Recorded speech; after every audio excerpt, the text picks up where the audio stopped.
नमस्कार साथियों। SSC GD का प्रीवियस ईयर्स का मैथ का एक और सेट लेकर हम आप लोगों के बीच आए हैं।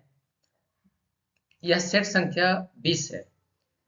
इससे पहले 19 सेट्स हम आप लोगों को प्रीवियस वीडियो में आपको बता चुके हैं, आप उन्हें भी देख सकते हैं। आइए इस सेट को शुरू करें।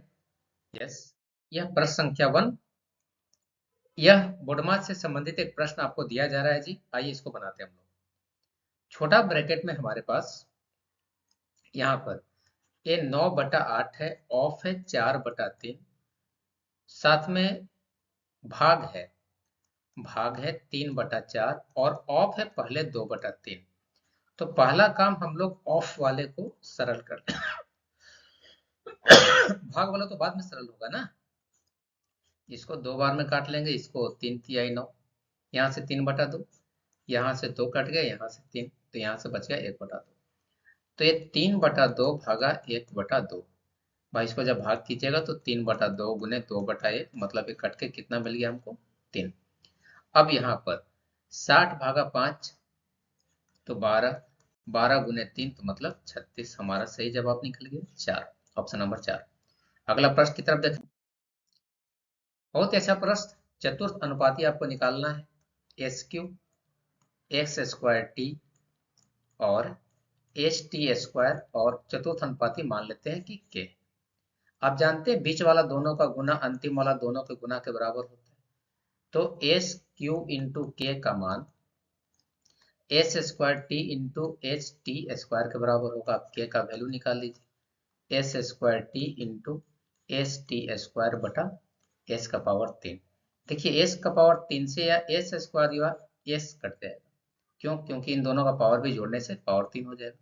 बच जाएगा T into T², that means power 3। T का पावर 3, ऑप्शन नंबर 3 हमारा सही जवाब है। अगला प्रश्न की तरफ बढ़े। यह समय तथा दूरी से एक बहुत ही अच्छा प्रश्न है। दो कार है जो दोपहर 12 बजे एक वृत्ताकार पथ है जिसका लंबाई दिया है 3.6 किलोमीटर, उस पर चक्कर लगाना शुरू करते हैं। यदि वे समान बिंदु से शुरू करते हैं, ठीक है, और समान ही दिशा में भी चलते हैं, इनका गति क्रमशः 72 किलोमीटर प्रति घंटा और 90 किलोमीटर प्रति घंटा है, तो वे पुनः किस समय एक दूसरे से मिलेंगे। आइए बनाते हैं हम लोग। यह एक वृत्ताकार पथ है जी, जिसका इस पूरे पथ का जो परिधि होगा, जो लंबाई होगा, वो 3.6 किलोमीटर मतलब कि 3600 मीटर होगा। राइट। अब दो कार है। पहला कार का चाल दिया है 72 किलोमीटर प्रति घंटा। अगर आप इस 72 किलोमीटर प्रति घंटा को आप मीटर प्रति सेकंड में 5/18 से गुना करके बदलेंगे तो 5 गुने 4 मतलब 20 मीटर प्रति सेकंड आ जाएगा पहला कार का। और दूसरा कार का, यस, इसका सापेक्षिक चाल, सापेक्षिक कर रहा हूँ, मीटर प्रति सेकंड में 90 गुने 5/18 कीजिएगा तो इसको काट लेगा 5 बार में। इसका आ जाएगा 25 मीटर प्रति सेकंड। अब हमसे बोल रहा है कि दोनों एक ही दिशा में चल रहा है। अगर एक ही दिशा में चलेगा तब इनका सापेक्षिक चाल कितना हो जाएगा जी। एक का मान है 25 और एक का मान है 20, तो 5 मीटर प्रति सेकंड।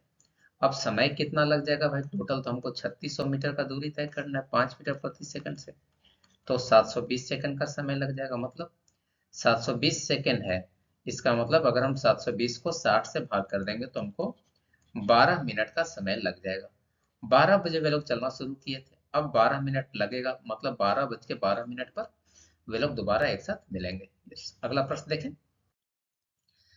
यहाँ 3 लोग हैं, एक है सुमन और एक है अरुण, मिलकर एक काम को 96 दिन में, फिर अरुण और राहुल मिलकर 48 दिन में, और राहुल और सुमन मिलकर फिर से उसे 80 दिनों में पूरा कर सकते हैं। तो राहुल, सुमन और अरुण मिलकर उस काम को कितने दिनों में पूरा करेगा, ये आपको निकालना है। आइए बनाते हैं इसको। ईडन का प्रश्न हम लोग पहले बहुत बनाए हैं। यस, पहले सुमन, उसके बाद है अरुण, सुमन और अरुण का निकल गया, यह है 96 दिन है, सॉरी। फिर अरुण और राहुल का निकल गया, कितना है जी इसका 48 दिन दिया है। और राहुल और सुमन ये 80 दिन है। आप इन तीनों का लघुत्तम निकाल लीजिए। 96, 48 और 80 का लघुत्तम 96 गुने 5 कर लीजिएगा तो ये 480 आ जाएगा। ये 5 हो गया, ये 10 हो जाएगा और ये हो गया 6। ये इनका क्षमता का अनुपात आपने निकाल रखा है। अब तीनों मिलकर अगर इन सबको जोड़िएगा जी तो 2 से गुना हो जाएगा। 2 सुमन, अरुण और राहुल तीनों को जोड़ने से क्षमता कितना मिल गया? 21। अब अगर सिर्फ सुमन, अरुण और राहुल का निकाले क्षमता तो यह 21/2 इसका क्षमता निकल गया। अब आप इसका समय निकाल लीजिए। भाई जो 480 है ना, आप उसको 21/2 से भाग कर लीजिए तो 2/21 आ जाएगा। यस, कितने दिनों में इसको हमको पूरा कर लेंगे? ये 960 आ जाएगा। 960/21 तो 21 से इसको भाग कर लीजिए।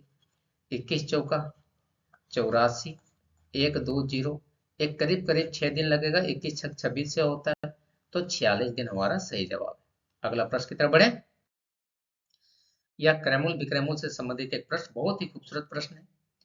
एक दुकानदार 200 रुपये प्रति लीटर की दर से तेल बेचता है जिसे उसने 160 रुपये प्रति लीटर में खरीदा था। ठीक है, 160 रुपये में खरीद कर 200 रुपये प्रति लीटर की दर से उसने बेचा है। आगे, लेकिन वह बेचते समय 1 लीटर की जगह वाव 800 लीटर 800 ml का तेल देता है। दोनों जगह बेईमानी कर रहा है। तो उसका वास्तविक लाभ प्रतिशत हमें ज्ञात करना है। आइए निकालते हैं। सबसे पहला तो कि वह क्रैमुल था उसका 160 रुपया और उसको बेचा है 100 और 200 रुपये में। तो यहाँ उसने कितना लाभ प्राप्त किया? 40। आप इस लाभ प्रतिशत को आप निकाल लीजिए। ये इसको 4 बार में काट लेगा, इसको 25 बार में। तो पहला तो 25% का लाभ उसको पहला कंडीशन में मिला। दूसरा, जब वो कम तौल रहा है तब उसका लाभ देखिए। उसे तौलना था 1000 लेकिन वो तौल रहा है सिर्फ कितना? 800। तो 200 ml तो यहां से भी प्रॉफिट कमा रहा है। अब इसको प्रतिशत में आप बदल लीजिए तो 200 गुने 100/800। ये इसको 4 बार में काट लेगा, ये इसको 25 बार में। तो फिर 25% यहाँ भी लाभ कमा रहा है। अब ये दो सक्सेसिव रेशियो का हमें एक रेशियो और 1% निकाल लेना है। कैसे निकालेंगे? 25 जोड़ 25 जोड़ 25 गुने 25/100। आप इसको जानते होंगे। तो 50 जोड़ 6.25 56.25 हमारा सही जवाब है, ऑप्शन नंबर 4। अगला प्रश्न, यह दौड़ से संबंधित एक प्रश्न है, रेस से। 500 मीटर की एक दौड़ में पी एक व्यक्ति है, 2 किलोमीटर प्रति घंटा की चाल से दौड़ता है। पी क्यू को 20 मीटर की शुरुआती बढ़त देता है, बढ़िया। फिर भी उसे 60 सेकंड में हरा देता है, बहुत बढ़िया। तो क्यू की चाल ज्ञात कीजिए। आइए बनाते हैं। भाई यहां से लेकर यहां तक ये 500 मीटर है टोटल। ध्यान रखेंगे टोटल है 500 मीटर। पी यहां पर खड़ा है और क्यू यहां पर है। ये 20 मीटर का शुरुआती इसको बढ़ा दिया तो ये बच गया हिस्सा 480। अब पी को यहां से यहां तक आने में जितना समय लगा उससे 60 सेकंड ज्यादा समय क्यू ले रहा है। 60 सेकंड मतलब 1 मिनट। ध्यान रखेंगे 1 मिनट। यस, पहले तो निकालते हैं कि पी ने कितना समय लिया। भाई पी का समय पी 500 मीटर को जाने में दूरी बटा चाल उसका दिया हुआ है 2 किलोमीटर प्रति घंटा। 2 किलोमीटर प्रति घंटा है। आप इसको 500 मीटर को किलोमीटर में बदल दीजिए 1000 से भाग करके, तब पी को लग जाएगा 1/4 घंटा, मतलब कि 15 मिनट का समय। पी को लग गया 15 मिनट। अब क्यू, चूंकि वो 60 सेकंड से हारा है तो क्यू को लग जाएगा 16 मिनट का समय, 1 मिनट ज्यादा लेगा क्यू। अब इसका मतलब कि क्यू 16 मिनट में सिर्फ 480 मीटर का दूरी तय करता है। तब हमारे पास क्यू का चाल निकल जाएगा। चाल बराबर दूरी बटा समय। आप इसे मीटर प्रति सेकंड से मीटर प्रति मिनट से किलोमीटर प्रति घंटा में बदल सकते हैं जी। किलोमीटर प्रति घंटा बदलने के लिए पहले तो इसको 60 से गुना कर लीजिए, चूंकि ये मिनट में था तो आवर में बदल गया, और ये मीटर में है इसलिए 1000 से भाग करके हम इसे किलोमीटर बदल लेंगे। ये 60 16 से 30 बार में कट जाएगा, 2 जीरो से 2 जीरो कट गया, 18/10 मतलब कि 1.8 किलोमीटर प्रति घंटा क्यू का हमारा चाल निकल गया। ऑप्शन नंबर 1 सही जवाब है। अगला प्रश्न, हमें तृतीय अनुपात ज्ञात करना है 5x² और 3xy का। देखिए जी, तृतीय अनुपात यही इसी ढंग से तो लिखते हैं हम लोग। यहाँ है के का मान कैसे निकालेंगे? बीच वाला दोनों का गुना 3xy गुने 3xy बटा 5x² कर लेंगे। x² से x² कट गया, बच गया 9y² बटा 5। 9y² बटा 5, ऑप्शन नंबर 3 सही जवाब। अगला प्रश्न, यह प्रश्न संख्या 8 है। प्रश्न क्या कहता है? रीता कहती है कि वह अपना माल क्रय मूल्य पर बेचती है, लेकिन वह 100 ग्राम की जगह 80 ग्राम भार का उपयोग करती है, तो उसका लाभ प्रतिशत क्या है आपको ज्ञात करना है। आइए बनाते हैं। उसे तौलना था 100 ग्राम, तौल रही है सिर्फ 80 ग्राम। कितना ग्राम कम तौल रही है? 20 ग्राम उसने कम तौला है। 20 ग्राम कम तौला है, तो 20 गुने 100 बटा कितना? तौलना था 100 लेकिन तौल रही है सिर्फ 80। वास्तविक तौल उसका कितना है? 80। कितना ग्राम उसने, कितना प्रतिशत उसने लाभ कमा लिया? 25%, ऑप्शन नंबर 4। अगला प्रश्न, मनोज नाम का एक व्यक्ति है जिसने म्यूचुअल फंड में 57,695 रुपये का निवेश किया, जो उसकी वार्षिक आय का 11% है। वार्षिक आय का 11% है, तो मनोज की मासिक आय क्या होगी ये आपको निकालना है। देखिए जी, ये 11% वार्षिक आय का है, तो हमें मासिक आय इसका निकालना होगा। अगर 11% का मान 5,7,6,9,5 है, तब 100%, ध्यान रखेंगे ये दोनों का हानि वार्षिक का है, क्योंकि 11% वार्षिक दिया था, तो वार्षिक का मान निकल जाएगा बटा 11 गुने 100। लेकिन हमें तो मासिक निकालना है, तो आइए मासिक निकालते हैं। अगर एक साल का आय निकल गया हमको, तो अगर हम इसको 12 से भाग कर देंगे, 12 से भाग कर लेंगे किसको? जो ऊपर वाला आय मिला था हमको उससे, तब हमें एक महीने का आय मिल जाएगा। अब आप इसे भाग करके निकाल लीजिए। 5,7,6,9,5 इन इस पर 2 जीरो, इसको 11 गुने 12 मतलब 132 से आप भाग कर लीजिए। ये 4 बार में लग जाएगा। 4 दूना 8, 13 चौका 52। 4 वाला ऑप्शन तो एक ही है, सिर्फ ऑप्शन नंबर 3। आगे बढ़े। प्रश्न संख्या 10 औसत वजन से संबंधित एक प्रश्न है।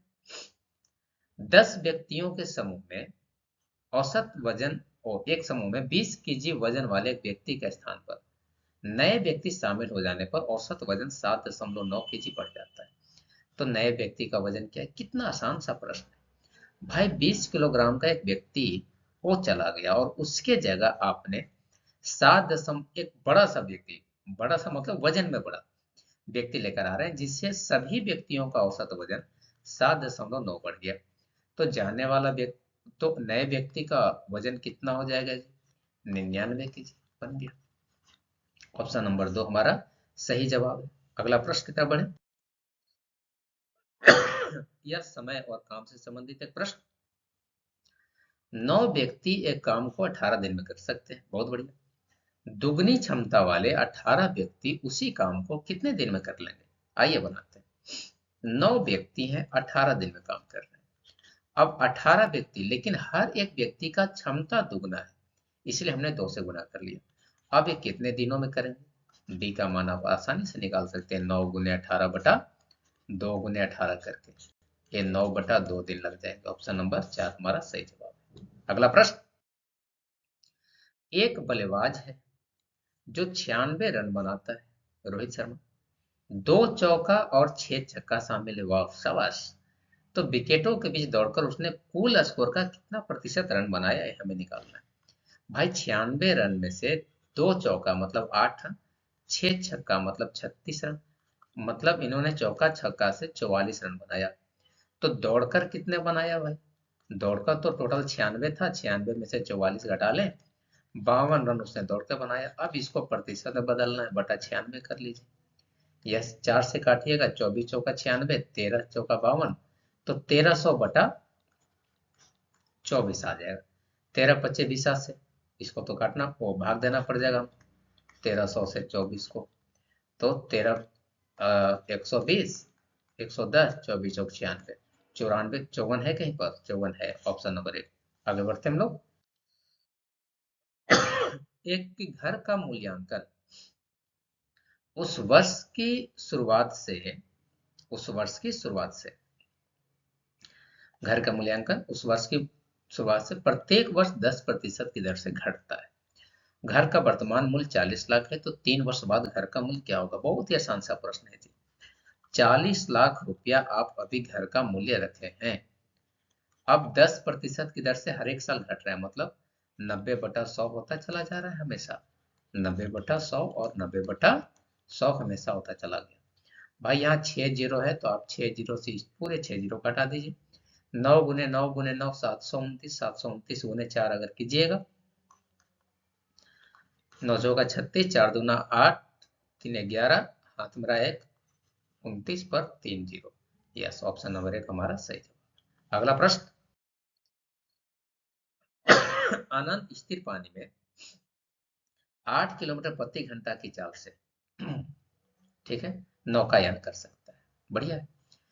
उसे धारा की दिशा में नौकायान करने में जितना समय लगता है, धारा की दिशा में जितना समय लगता है, उसे 3 गुना धारा के विपरीत दिशा में समय लगता है। तो धारा की चाल हमें ज्ञात करना है। आइए बनाते हैं धारा की चाल। हम लोग कैसे ज्ञात करेंगे? भाई धारा की दिशा में x + y, धारा के विपरीत दिशा में x - y। अभी समय का अनुपात हमको दिया गया, समय कितना है? धारा के दिशा में जितना समय लगता है, मान लीजिए धारा की दिशा में अगर उसने 1 समय लिया, तो धारा के विपरीत दिशा में उसने 3 समय लिया होगा। अब चाल, धारा के दिशा में जितना उसका चाल था वो 3 हो जाएगा, और धारा के विपरीत दिशा में चाल कितना हो जाएगा? 1। आप जानते हैं जो चाल का अनुपात है ना, वो समय का अनुपात का उल्टा हो जाता है, राइट। अब हमें बताना है कि धारा का चाल क्या है। देखिए जी, अगर x + y का मान 3 है और x - y का मान 1 है, तब इन दोनों को जोड़कर 2 से अगर भाग कर दीजिएगा ना, तो x का अनुपातिक रेशियो मिल जाएगा। 3 जोड़ 1/2 मतलब 4/2 मतलब 2। और धारा का मान कितना मिल जाएगा आपको? 3 घटाओ 1/2 मतलब 2/2 मतलब 1। एक धारा का चाल निकल गया। समझ पा रहे हैं आप? x, पहले x का मान निकालिए। कैसे निकाला आपने x का मान? x का मान निकाला आपने 3 जोड़ 2/2 करके, और y का मान 3 घटाओ 1/2 करके। अब इस x का मान जो कि 2 है, इस 2 का मान दिया हुआ है 8, तो 1 का मान कितना हो जाएगा? अगर 2 का मान 8 है तो 1 का मान साफ साफ दिख रहा है, 8/2 मतलब 4 आ गया। तो धारा का चाल 4 किलोमीटर प्रति घंटा हो जाएगा। अगला प्रश्न देखें। यस, यह प्रश्न देखिए छूट संबंधित है। आइए इसको देखते हैं हम लोग। एक दुकान नियमित रूप से अंकित मूल्य पर 12% का छूट देता है। भाई हमेशा 12%, आप कभी भी जाओ 12% का छूट मिलेगा। लेकिन त्योहार के सीजन के दौरान वह 10% का एक एक्स्ट्रा छूट भी देता है। मालिक फिर भी 5% का लाभ कमाता है। शाबाश। यदि नियमित छूट सिर्फ 4% हो, तो लाभ प्रतिशत कितना होगा? देखिए, ऐसे प्रश्नों में जो ये 12% है ना, ये बेकार है। चूंकि ये हमेशा मिलता है, इसलिए इसके ऊपर कोई डाटा हमें कैलकुलेट नहीं करना है। अब उसने पहला क्रमिक छूट कितना दिया? 10% का। इसका मतलब हुआ कि अगर छूट 10% है, मतलब 90% उसको देना है। 90% देने के बाद भी मालिक अभी 5% का लाभ कमाता है, मतलब वह 105 क्रैमुल का कमा रहा है। आगे देखते, अगर 90% की जगह सिर्फ 4% छूट, मतलब 96% पर बेचे, तब उसको लाभ कितना हो जाएगा जी? 105/90 गुने 96। पहला जो 12% छूट है ना, इसका कोई मीनिंग नहीं इसमें, क्योंकि ये दोनों बार 12% का छूट तो आपको मिल रहा है। जो भी अंतर होगा 10% और 4% के कारण हुआ होगा। आइए इसको निकाल लेते हैं। 15 छक्का 90, 15 से 75 से, ये 16 से कट जाएगा, तो ये आ गया 112% का। इसका मतलब मालिक अभी 12% का लाभ कमाएगा। यस, ऑप्शन नंबर 2 हमारा सही जवाब है। बढ़ते हैं अगले प्रश्न की तरफ। यह एक अंकित मूल्य से संबंधित एक और प्रश्न है। अंकित मूल्य एक खिलौने का 1600 रुपया है।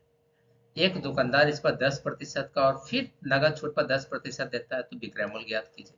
बहुत ही आसान सा प्रश्न थी। अगर अंकित मूल्य है 1600 रुपया, 10% का छूट दिया मतलब 90 में बेचा, फिर से 10% का छूट दिया तो फिर से 90। आसानी से 20 से 20 तो ऐसे कट गया, यस कट गया। अब 81 गुने आप 16 कर लीजिएगा, 16 एकम 16 हाथ में रहा एक, 16 8 128 गुने 1 तो 129। यस, ऑप्शन नंबर 2 हमारा सही जवाब है। अगला प्रश्न, यहाँ राम श्याम और मोहन के वजन का अनुपात क्रमशः 7 8 और 5 है। राम श्याम और मोहन का वजन, राम श्याम और मोहन का औसत वजन है 80, तो राम और श्याम का औसत वजन क्या होगा, ये आपको निकालना है। आइए जानते हैं। सबसे पहला तो राम प्लस श्याम प्लस मोहन का कुल वजन आप निकाल लीजिए। 3 लोग हैं, 3 से गुना कर लीजिएगा तो 240 निकल जाएगा। इसमें हमको राम और श्याम का निकालना है, तो राम और श्याम का हम वजन निकालें, कितना आ जाएगा भाई, 240 बटा इनका अनुपातों का योग, 8 7 15 5 20, और राम और श्याम का निकालना है तो 7 और 8 15। ये इसको 12 बार में काट लेगा तो मिल गया हमको 180 किलोग्राम। ये राम और श्याम का कुल वजन है। अब इनका औसत कितना होगा भैया, 2 लोगों का निकालना है, तो 180 बटा 2 मतलब 90 किलोग्राम हमारा इनका औसत वजन है, ऑप्शन नंबर 2। यस, अगला प्रश्न, यह गोला से संबंधित एक प्रश्न है जी। कहता है 6 मीटर त्रिज्या वाले एक गोले को 2 बराबर भाग में काटा जाता है, इस प्रकार बने प्रत्येक अर्धगोले का आयतन ज्ञात कीजिए। भाई, एक बड़ा गोला था, आपने इसको काटकर अर्धगोला बना दिया, त्रिज्या तो अभी भी वही रहेगा, 6 का 6 ही। अब इसका आप आयतन निकाल लीजिए। अर्धगोला का आयतन आप जानते हैं 2/3 पाई आर क्यूब होता है। आर क्यूब की जगह 6 गुने 6 गुने 6। आप इसे कट कर लेंगे, 2 बार में कट थे। अब इसको हमें गुना करना पड़ जाएगा, 6 गुने 6 36 दूना 72 दूना 144। 144 को हमें 22 से गुना करना पड़ेगा, तो 144 गुना 288 गुना 11, 8 8 8 16, 8 2 10 1 11 2 1 3। आप लोग इसे गुना करके निकाल लेना, बटा है 7। यस, आप इसको जब भाग कीजिएगा तो 7 चौक 28, ऑप्शन तो एक ही है जो 4, जिसका पहला अंक 4 है, ऑप्शन नंबर 2 हमारा सही जवाब है। आप इसे पूरा भी निकाल सकते थे, 7 चौक 28, 3 6 7 5 35, इसी ढंग से बनेगा, ऑप्शन नंबर 2 सही जवाब। अगला प्रश्न, यह प्रश्न चक्रवृद्धि ब्याज से संबंधित है। आइए बनाते हैं हम लोग इसको। एक निश्चित राशि पर दूसरे वर्ष के लिए 20% वार्षिक चक्रवृद्धि ब्याज का ब्याज 1300 रुपया है, तो वह राशि क्या होगा। ध्यान रखना, सिर्फ दूसरा वर्ष। हमने आपको रेगुलर क्लास में ट्री फॉर्मूला बता रखा है भाई, ये 20% पहला वर्ष का है, दूसरे वर्ष का भी साधारण ब्याज 20% है, लेकिन पहले वर्ष का 20% पर हमको दूसरे साल में फिर से 20% का ब्याज निकालना पड़ेगा, मतलब 4। अब दूसरे वर्ष का ब्याज ये दोनों होता है, कितना निकल गया, 24%। अब इस 24% का मान हमको 1300 रुपया दिया है, तब हमें 100% का मान मूलधन के रूप में निकालना है। 1300 बटा 24 गुने 100, ये 13, इसको हमें भाग कर लेना चाहिए। 1300 पर 2 जीरो और बैठा लीजिए और 24 से भाग कर लीजिए, 24 बचे 120, 1 जीरो और 24 चौका 54, तो 96, 1 जीरो 96 मतलब 4 जीरो, फिर एक बार में, तो लगभग है 500 5000 समथिंग आ रहा है, ऑप्शन नंबर 3 हमारा सही जवाब है। इस वीडियो में इतना ही, मिलते हैं अगले वीडियो में कुछ और प्रश्नों के साथ। अगर वीडियो पसंद आया हो तो इसे लाइक करें, चैनल पर नए हैं तो सब्सक्राइब करें, साथ ही अपने दोस्तों के साथ शेयर भी करें, ताकि वे भी इन प्रश्नों को देखकर इसका लाभ उठा सकें। धन्यवाद।